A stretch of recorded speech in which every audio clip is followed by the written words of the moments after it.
The following episode of the Maui Chamber of Commerce's Business Matters was originally broadcast on April 9th, 2024.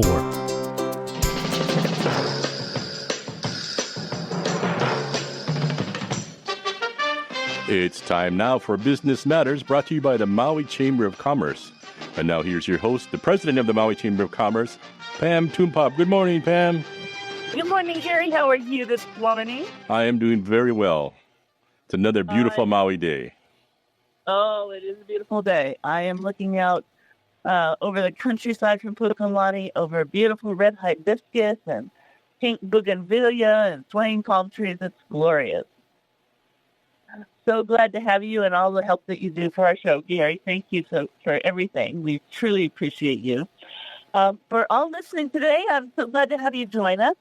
Today we're going to speak with Susheel Kumar. He is the Supervisory Public Information Officer for the Office of Disaster Recovery and Resilience for the U.S. Small Business Administration. And we're also going to speak with Robert Fenton, the Regional Director for FEMA. Many of you have been seeing Robert on television and many of our community meetings. He's going to give us several updates today as well. But it's my pleasure first to introduce you to Susheel Kumar.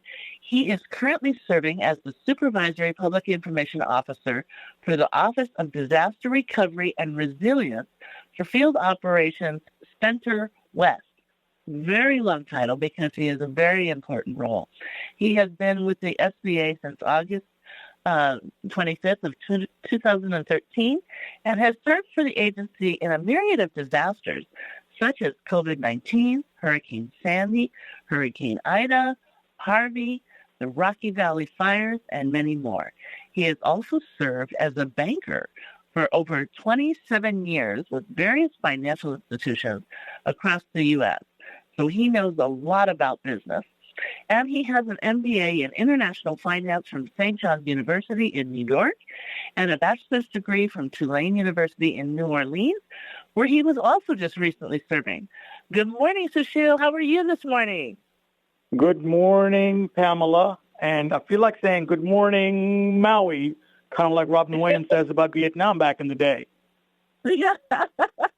Good morning, Hawaii. Or Maui. Yes. I'm no Robin Williams, but the man is a radio personality extraordinaire, was, I should say. Thank you for the opportunity to speak with you. Gary, thanks for making this happen. It's a pleasure and a privilege to serve the needs of the many out there who have been affected by these wildfires.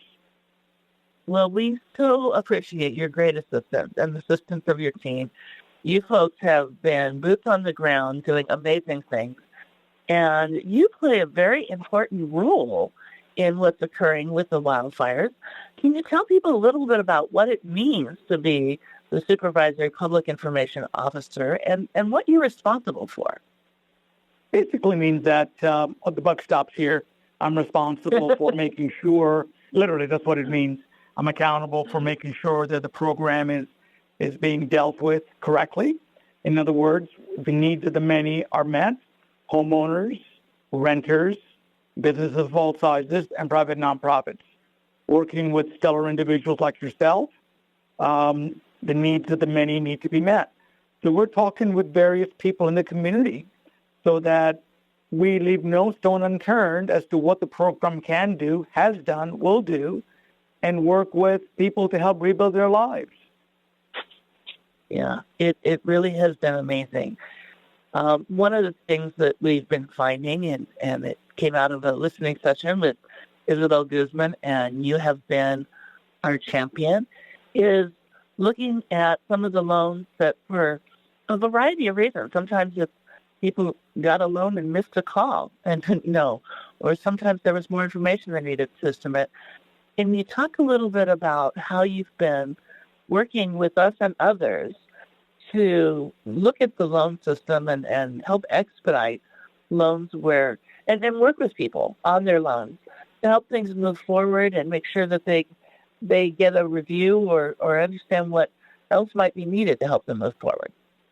As you know, Pam, you played a very vital role along with Amber. Shout out to her for the tireless hours of the two of you in the organization, and many other folks have put in with the overall takes the village to help facilitate the needs of the many. Grounds, as the expression goes, we're literally from the grassroots up. I had just had a brain fog there for a second. And, not only is it top down, but it's grassroots up, right? Yeah. You folks have been very much instrumental in helping us get a phone number, a message across to us as to what's really holding it up. And communication is the key to many an issue in life. And also with loans when it comes to, right? Whether it be a bank loan or a relationship, or in this world of Office of Disaster Recovery and Resilience, communication is key. And people like yourself and Amber and many others have played a very crucial role in getting us the needed information so that the loan itself can be funded, taken care of, move to the next step, depending on where it happens to be. As you know, we just because we're from the government doesn't mean that we have carte blanche to do what we do. We are governed by regulations, and we have to make sure that they're handed out correctly, no different than a bank would. But most importantly, if we know there is a logjam, people like yourself have been instrumental in sharing with us, hey, there's a little bit of a blockage here. Let's move the blockage and move right along. And that's where the interplay between your institution and ours has helped move many an impediment that's out there. Without communication, nothing would be possible. Yeah.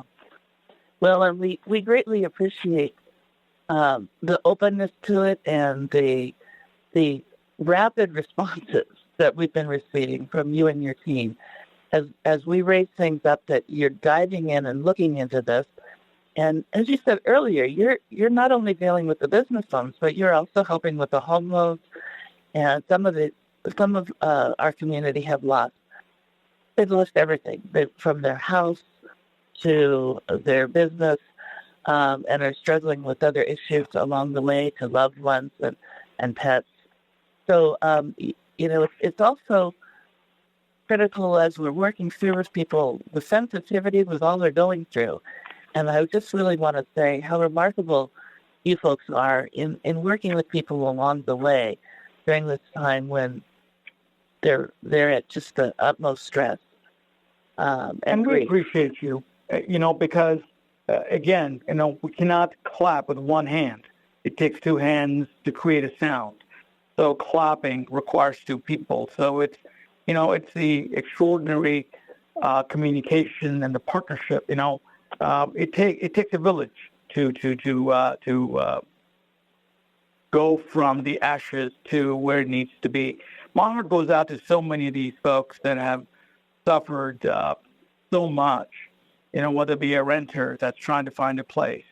And, our partnership with FEMA is extraordinary. Mr. Fenton is a legend in the community. I've had the pleasure of working with him in the past.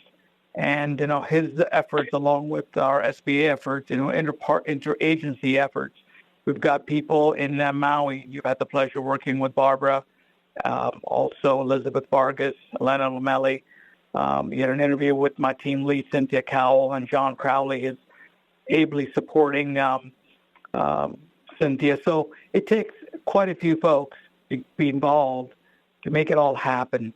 And, whether you're a homeowner or a renter, please stop by our Business Recovery Center and or a Disaster Recovery Center. And if you have a business and a home, the BRCs are more than happy to visit with you. And we have all kinds of resources that our SBA, district office, brings to the plate. The contracting office also, I won't speak much about it because I want to stay in my lane, but this is all of SBA, one SBA mindset. We want to help the community rebuild. And as I'm sure you've heard from my administrator, Ms. Guzman, my associate administrator, Francisco Sanchez, this is all about bringing all of SBA, all of government into helping rebuild. And I certainly want to do my part within my agency to make sure that we leave no stone unturned in meeting the needs of the private nonprofits, whether it be a CNHA, whether it be the Maui Chamber of Commerce, the Filipino Chamber of Commerce, yourself, and so many other distinct niches, if you will.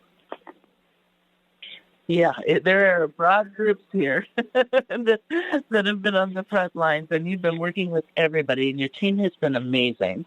And really, at the BRAC, doing a lot of not only listening but helping people walk through their loans, looking at things, getting answers to help them, as conveniently as possible, move through the process. So I'm really glad you mentioned that, and making sure also that Cynthia, we had on the show last week, we were thrilled to have her join us, but as she was giving us information, making sure that people understand what's coming up, when it's happening, and so that everybody knows and can plan for next steps. Mm-hmm. And on that note, I know you've got an update on the idle loans and deadlines coming up. Correct. The deadlines. So I want to parse your comment a little further. What to do next? It all depends. There's not a one quote, one statement that encompasses to anybody that might be listening to this radio show, and to each, the next step could be different, right? Yeah. Somebody might need to turn in a title report. Somebody might need a copy of their most recent pay stub, or a piece of documentation that the case manager does. So please talk to your case manager and move it forward. As a matter of fact, the another item that's next come up is the idle deadline. The 10th of May is coming up. As you might also know, that basically means its economic injury disaster loan deadline is on the 10th. But guess what? Our management team was able to extend, without any need for additional documentation, the physical damages deadline to the 11th of June. It basically means that no criterion is required. If you were out of the country or attend, as I heard from many of the folks on the ground, some went back to the Philippines, some came back to Las Vegas, some came back to the mainland, all kinds of reasons where they might be in terms of finding a place to sleep at night and give their family a safe space to carry on with life. It's such a devastating scenario. So if you were not there to fill out the paperwork initially, guess what? We're here to help. We have moved the deadline along. And, some people call it deadline, some people call it extension, some people call it who knows what.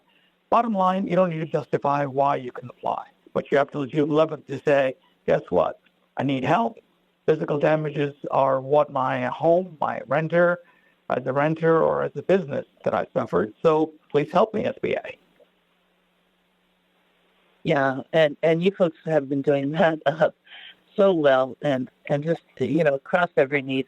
At this time in our recovery, what are some of the bigger needs that you're still hearing about? Some of the things that I'm hearing about, and again, this is anecdotal, and it's not based on any of my scientific or empirical analysis, but here's what I'm hearing generally speaking. Hey, the debris removal. Hey, I don't know if I can build in that plot next door. I haven't got the necessary permits. There's so many pieces that people have shared with me in terms of their blockages. And my comment to each one of them is work with the local authorities, work with your county, work with your elected officials, work with the congressionals. You and I had a conversation about how to work with the IRS. So not all answers are in the hands of the SBA folks. Our job is to make sure we lend them the money and make sure that they have all that they need to help rebuild, because without rebuilding their lives, what do they have, right? And we want to make sure that we pay honor and homage to those needs, if you will, which is one of the reasons why, as you might doubt, we've talked about this briefly, we're extending the first payment due date to 18 months from the date of the first disbursement. And this is to help borrowers manage their recovery without a need for immediate, pressure of loan repayments. So helping rebuild lives requires a lot of patience, architecture, knowledge, working with people. It's not a one simple fix. Hey, you go here and then at the end, the answers are all there. It's part of an overall big picture, the state, the local, the Fed, public sector, private sector. It's all a collaboration. And again, at the risk of sounding trite, your agency's role in bringing the pieces of the puzzle together is immense. Greatly appreciate it. Couldn't do without you. Thank you. Well, we couldn't do it without you. Thank you so much. And to your point, it really is very individualized. There are times where you have submissions, and there are some formalized things we have to do, and the application is standardized. But the information that goes in and everybody's circumstance is very unique. And I've really got my eyes opened on that. And as you say, each person might need different paperwork to tell their story, or different pieces of information. And in some cases, of course, with wildfires, there's information that can be missing or not readily available. So some of it we have to track down. But in other cases, it may be circumstantial. And in some cases, we found, and Susheel and his team have been very helpful in just even guiding us to say, hey, we had a case where a business had an employee retention credit they had applied for, from COVID, and they hadn't gotten that employee retention credit, and it was a substantial amount of money. But it came up as a result of the wildfires and sort of a crisis with where this company was at financially. So we then can go to the SBA and Susheel and say, okay, help us. How do we tackle this one now? This is with your agency, but what are some of the things that we can do next? So the advice that you and your team you've been giving us is really invaluable. It's just priceless, because each step it helps us move, the applicant's business forward in terms of getting things solved and helping us navigate even the federal system when it's not directly under the SBA. And, we couldn't, we've talked a lot about the Public Information Office and the office and its aggregate. The salt of the earth folks are some of our customer service representatives. My good friend and hardworking individual, the officer in charge, Montreal Gibbs, him and his team have been nothing short of extraordinary. They're the ones that are in the brick and mortar every day, away from their families, making substantial sacrifices, and most importantly, being there to meet the needs of the many. We'll be there as long as the state wants us to be. Trell and his team are there every morning, every day, every evening to help the needs. And again, the needs are so myriad. No two customers are the same. So being able to be there, answer those questions. So I salute my field operations team members also, because between them and RPIOs and Cynthia's team, we couldn't do this. And of course, information that you bring to our ears and eyes to focus on, that's how we are able to fix one issue at a time, one customer at a time, one survivor at a time. So please keep doing what you're doing. I know FEMA is led by an extraordinary leader in the name of Mr. Fenton. He doesn't need me to endorse him in any way, shape, or form. He's a legend in his own. He's a legend in his own right. I've had the pleasure of working with my cohorts at FEMA, and it's a small world. We call ourselves disaster families, if you will, and we'll continue serving all of our disaster applicants, homeowners, renters, businesses of all sizes, and private nonprofits. And I look forward to be able to providing you more information. As you know, we are able to lend up to $500,000 for homeowners.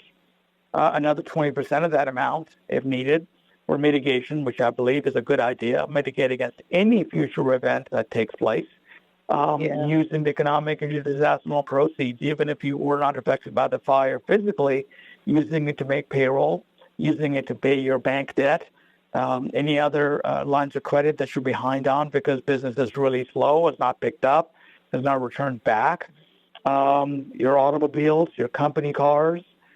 There's so many various uses. Come see us at the Business Recovery Center. Talk to Lucinda, the Disaster Recovery Center team lead at Lahaina.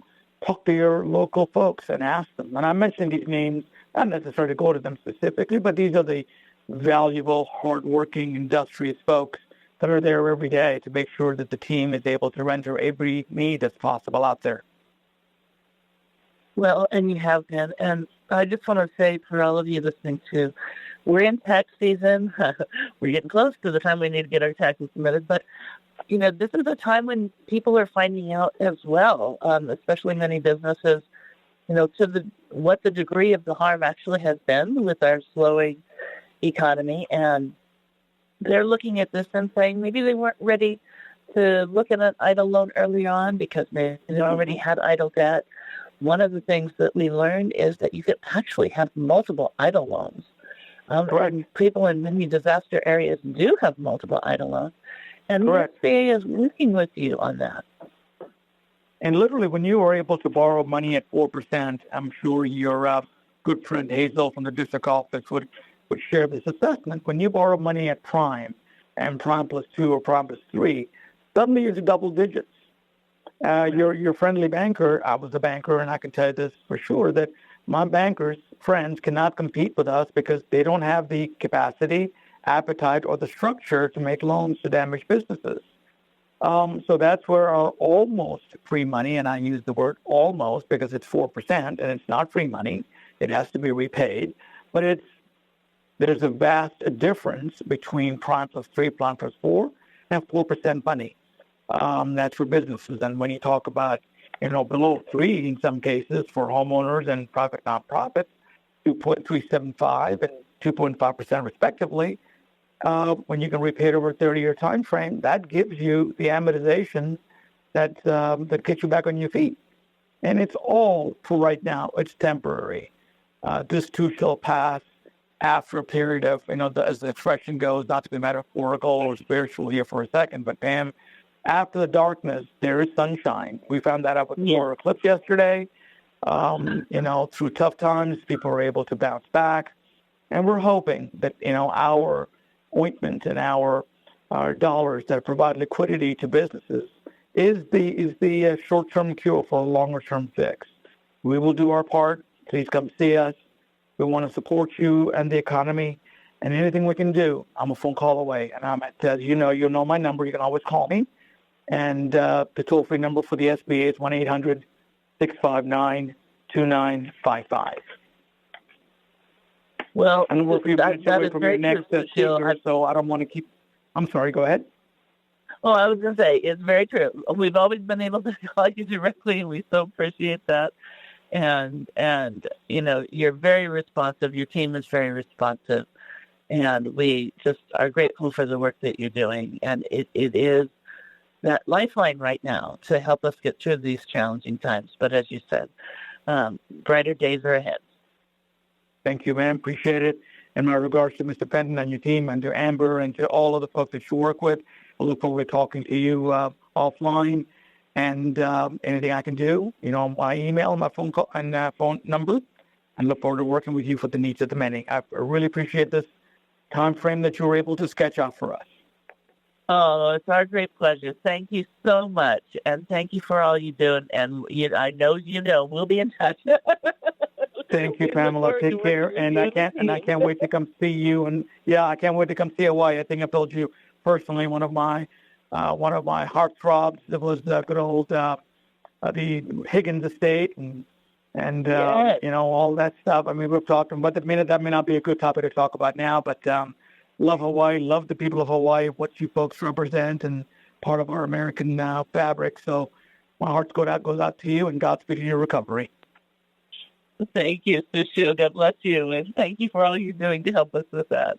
Have a wonderful day, and yes, we have to get you out to Hawaii for sure. Thank you. Thank you. Take care. All right. Well, we've got a couple quick announcements that we're going to share, and then we'll be back with Robert Fenton. Welcome back to Business Matters. Are you there, Pam? I'm here, Gary. How are you? Good. Do we got Bob on the line? I do have Rob on the line.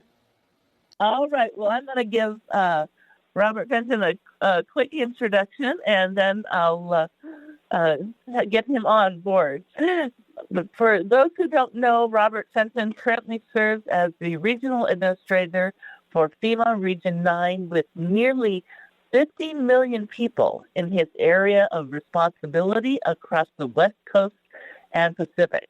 One of the nation's most experienced and effective emergency management leaders, Robert Fenton has twice served as acting administrator of FEMA and led multiple challenging prevention, response, and recovery operations throughout his long and distinguished career, including natural disasters, disease outbreaks, and complex humanitarian operations. President Biden has appointed Mr. Fenton as the Chief Federal Response Coordinator for Maui to oversee the long-term coordinated federal recovery as Hawaii rebuilds. He was on the ground with us when the disaster happened, and we are so grateful that he has been here throughout this process. So I just want to give a very warm welcome to Robert Fenton, who's been tremendous educating our community, moving this initiative forward as quickly as possible, being open to continue to give briefings and updates, and we're grateful to have you on the show. Robert, how are you this morning? I'm doing great. I really appreciate being on, and I would just say it's really being part of a team that includes the whole community there in Maui to respond to this event. Great support from federal partners, the state, the county, all the nonprofits, private business, and most importantly, those that were affected by the event. The fact that everyone's working together really is important to the success there. I hear that. Amen. Yes, that is really important, and you're right. It definitely takes everybody coming together. There's so many nuances, and I really realized with this disaster, you hear of other disasters, and your heart goes out to all of those across the country, across the globe. But until you have one in your region, you really don't understand all of the nuances and all of the effort it takes to just even begin to help people cope with what's been going on and then start moving forward with bringing things back.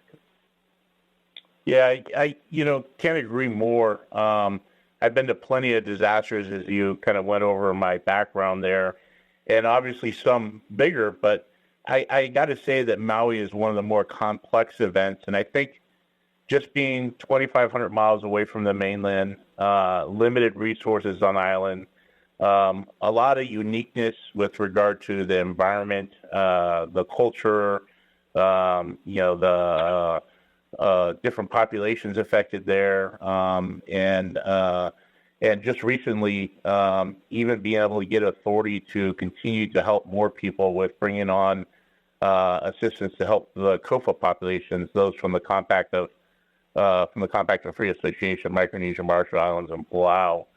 We were just able to provide them additional assistance, and over the next 60 days, we'll be asking them to apply to us for assistance that we now can give them because of changes through Congress. Well, I'm glad you mentioned that, because I know that that's been something that again, you talked about, and you've done that in one of our listening sessions as well, how different we are from many different regions that you served. On the one hand, a lot of disasters have many similarities in terms of the disaster response and what's needed in terms of clearing the area and getting it ready, mitigating any challenges, in terms of what reached into the ground and making it safe and preparing and then moving forward. But as you point out now, there's so many things that are unique, and some of the things that you highlighted before are our culture and of course the public to be served. So I'm grateful that you folks were able to get additional assistance to that group, because we have heard that they, really needed more assistance and weren't qualified for a lot of different things. Yeah, and I think it's really been helpful. Our Disaster Recovery Center, which is at the convention center there in Lahaina, individuals can go there that are from the COFA population and apply for assistance, or they can phone 808-784-1952.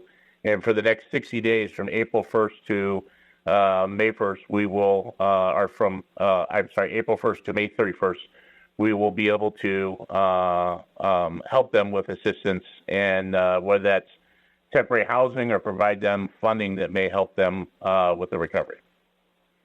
That's fantastic. Well, one of the things that has been top on our mind, and we were grateful to have your team come and do a session with us. We sort of did a little bit of speed dating on some of the local folks, all local contractors, as well as some suppliers who could do modular housing. And that then led, we were deeply appreciative that then led a FEMA session. FEMA put on a specialized session to help local contractors gear up, register with FAM.gov, and gear up for the upcoming RFP, which has now been released. And you have a RFP that you are, a request for proposal that you are having people apply for modular homes. Can you talk a little bit about that proposal and how that's going? Yeah, so the request for proposals out. We tend to try to put on industry days to invite local companies to apply. We want to make sure we help them to be able to compete, and part of that is enrolling in the federal system, SAMS.gov, so providing technical assistance for them to do that. One of the things we're focused on is, as we help Maui recover, is to try to work with local businesses, small businesses, Native Hawaiian organizations to afford them the opportunity to ensure that the funding that we are providing there, especially as it relates to going into private sector to rebuild, hopefully stays there. And so one of the ways to do that is to leverage some of our authorities to reach out to some of those businesses. We've done that in providing the temporary school through the Corps of Engineers. We're doing that through some of the debris removal. We're doing that through EPA and some of the hazardous material removal that occurred. And so we continue to try to leverage local organizations first. And hopefully with this RFP, it will allow us to continue to take advantage of those organizations. Also, as we start to rebuild, there'll be plenty of opportunities for organizations to be part of that. And one of the things that we're working closely with is the county and the state to ensure that as those plans are put in place and as we start to award grants for rebuilding infrastructure, that there's opportunities to continue to leverage local businesses first. That's tremendous. We're very grateful for that, particularly, as you mentioned, because we are an island state. So we do need to build capacity and resiliency within our community, and we appreciate all of those efforts. I know sometimes, there are other folks, especially when you've gone from disaster to disaster, that teams on the mainland that you can count on, but we really appreciate the extra effort. And I know that it's not just here, that you do that in other communities as well, to help them rebuild and sustain locally as much as possible. But particularly here for us in an island state, and where it costs so much more to bring things in from outside. It's a tremendous effort, and we so appreciate the work being done in that realm. Yeah, I think you bring up some great points, and what I've seen is not only does it drive the cost down, but it provides a sense of community for those that are in the community to participate in the recovery. I can tell you from being able to be at the temporary school reopening and talking to a lot of the companies that were there and a lot of the labor force that was there. Some of them were, that were impacted by this event. Some of all of them knew someone that was impacted by this event, and it just, made them proud to be able to go to work and do something that helps the community back. So it not only is it build capacity, resiliency, but I think also it provides a sense of healing, to allow the workforce there to participate in the recovery. Absolutely. Yeah, that's so true, and I appreciate you mentioning that, because a sense of healing, a sense of support and pride. Yeah, it's really wonderful, and all of those things are needed, right? There is so much healing that is still going on, and it's great when people can be a part of that and know that they've contributed to that for the long term and see it. Get to see it all the time. You've been also really working hard. I know that great effort was made to quickly house people in the hotels. and you have been moving people now into a longer term, where they're still called short-term rentals, but 12 to 18 months program to get people into rentals where they can, actually cook together again and have more normalcy. Tell us a little bit about how that's going currently.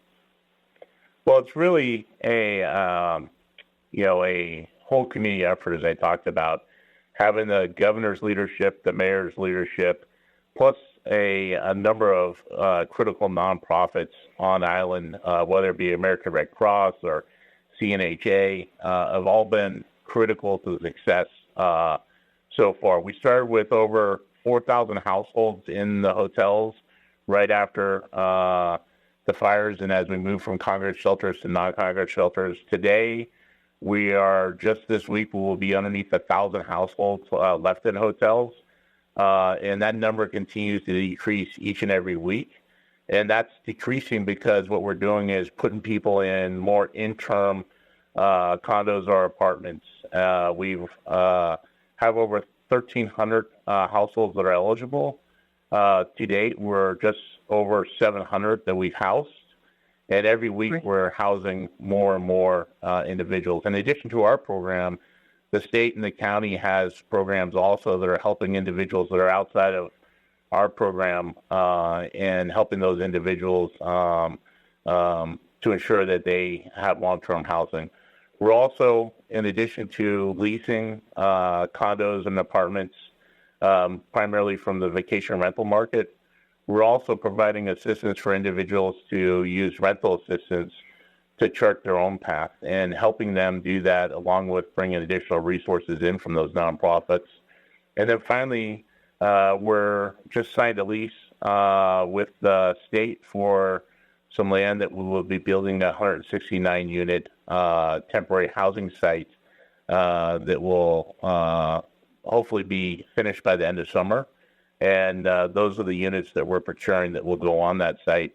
We're also in discussions on another site, and then also the state's building their own site. So plenty of work happening to ensure that we have interim housing capacity and that we're able to effectively move everyone out of the hotels. Also, we've extended the eligibility to the state to continue to reimburse them for the hotels from April 10th to May 10th, and that will allow us to continue to fund the state to allow individuals to stay at the hotels until we can find them a more stable, better permanent or temporary housing solution.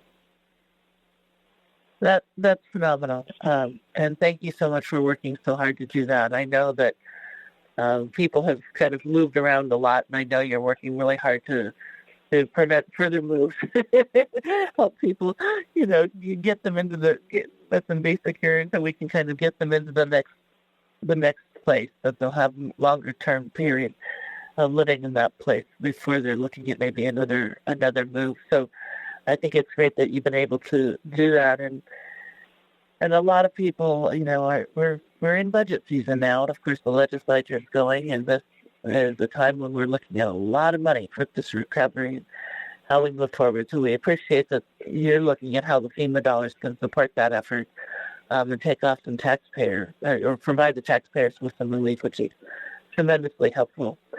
Another big thing that we've been hearing about and you folks have been working on is the overall cleanup and recovery efforts.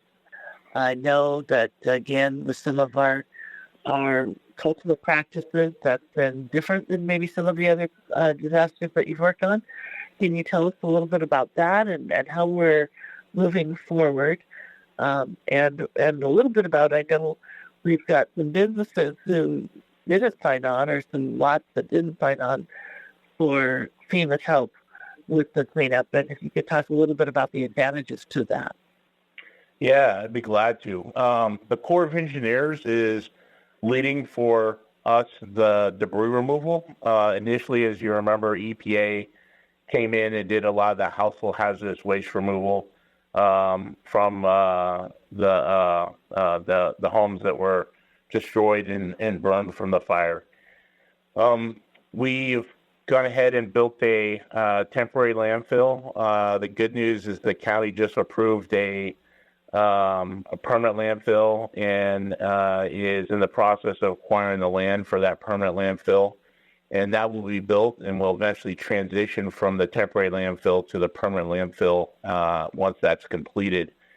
In the interim, we're removing debris from households. The county's received 2,200 applications. I think it's 2,220 that have been received so far. And they have turned the majority of those over to us. And so the Corps of Engineers has a number of contractors, mostly local contractors, removing the debris from those lots and taking the debris up to the temporary landfill.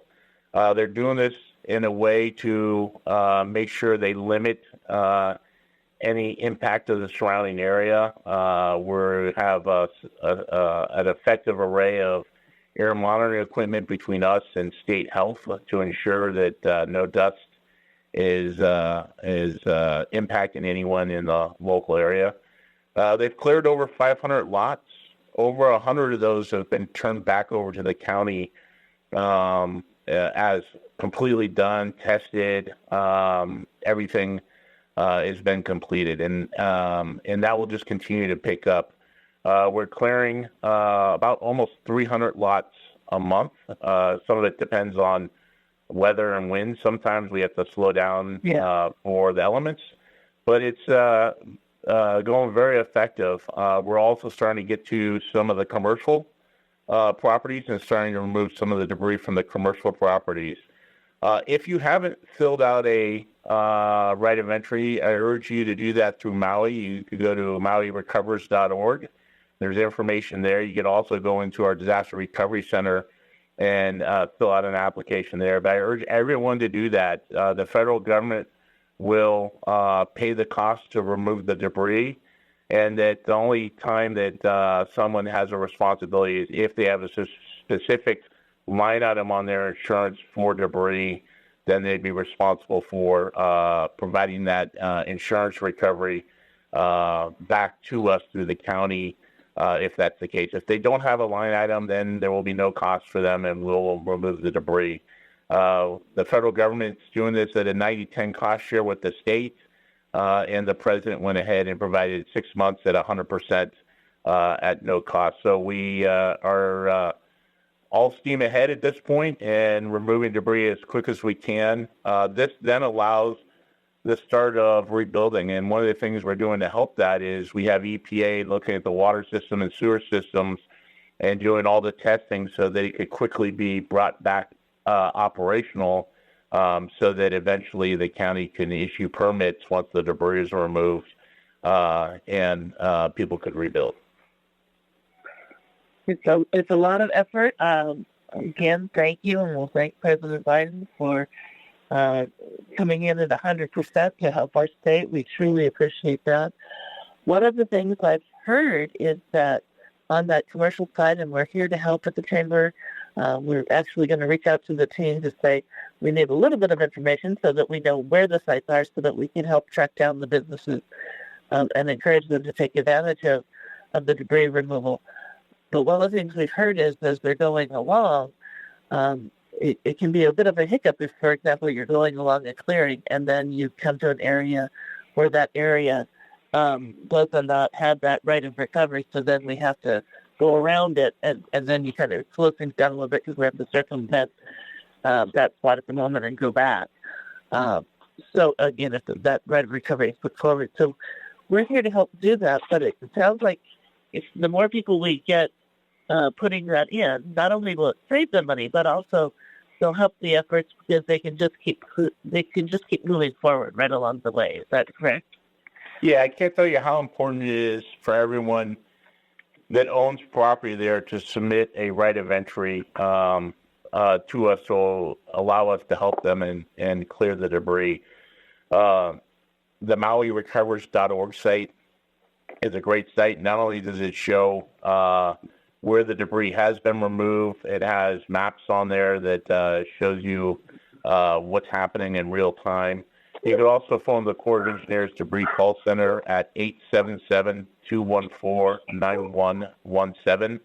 It's just so important that we all collectively work together. And if you know someone that has decided that right of entry, please urge them to do that. That will allow us to have the Corps remove the debris from their property. And, we can't really start the recovery till that debris is removed. And we want to make sure we're efficient, to your point. And so if there's lots missing that we haven't received the right of entry for, we have to move around them. And it just becomes more costly to bring the equipment back, remobilize it in different areas. And so we want to be as efficient, effective, and as accountable as possible during this process to expedite the removal so that we could help, with the recovery and what ultimately is the community's vision for the new Lahaina. And we can't do that without starting the debris removal first. Yeah. So, folks, if you're listening in and know anybody, this is really important. And I know it's important to our entire community because, we're also eager to, again, get back to that opportunity to rebuild and re-envision and create the Lahaina that we're wanting to see. So this is one way that you can help, and we're trying to just identify those properties and the owners of those business owners and help make sure that we get them that right of recovery before, which was incorrect, right of entry, so that they can continue to move forward. Robert, is there anything else that you'd like to share with us that's topical right now, or just any views you'd like to share as we move forward in the process? Yeah, I would just say how important it is to have the whole community participating in the ultimate recovery. And I think one of the things that the mayor has done well is by having different groups collectively come together to participate. I would urge that, people go to the town hall meetings, that people look at the Maui'sRecovers.org website. It's going to be really important because what we want to do is to continue the process to make steps forward. And in order to do that, having collective input from the community is critical to chart out the path of, how we rebuild the Maui. And what we want to do in the federal government is be able to support those plans to not only rebuild, but make Lahaina more resilient for the future so it's there for generations. And the quicker that the county is able to work collectively with the community to develop those plans, the more that we could then figure out the federal government is how do we support that, whether it's through some of FEMA's programs to build resiliency or other federal agencies like HUD, EDA, SBA is provided hundreds of millions of dollars in loans. But how do we do that? And how do we build not only individual homes, but how do we build the businesses and the community back, faith-based organizations, and other community projects, whether it's the schools, the public buildings, those kind of things. So I urge everyone to participate in the process, and we will continue to help with the debris removal, with providing funding to rebuild and to help people into interim housing solutions so that as we rebuild, we can get people back home in the years ahead. But really appreciate the collective effort from the community to the county to the state, and especially the leadership of the governor and the mayor throughout this. They're actively involved. I talk to them multiple times a week, and it's good to see a community that has that type of leadership focus on helping chart the path for the future. Well, we are grateful for all of your efforts, and thank you for saying that. I know in one of our prior discussions, one of the things you mentioned was, we're, as an island state, we're a little different for you. Usually you're used to working just with the governor, and you're working with our mayor of Maui County and our governor and coordinating efforts on two fronts. But we think you've done amazing job. We appreciate all of your team that has been on the front lines, working with people, coming up with solutions. I know even FEMA has come and said, hey, we're open, share ideas with us, but also if there's things that you have concerns with, share those.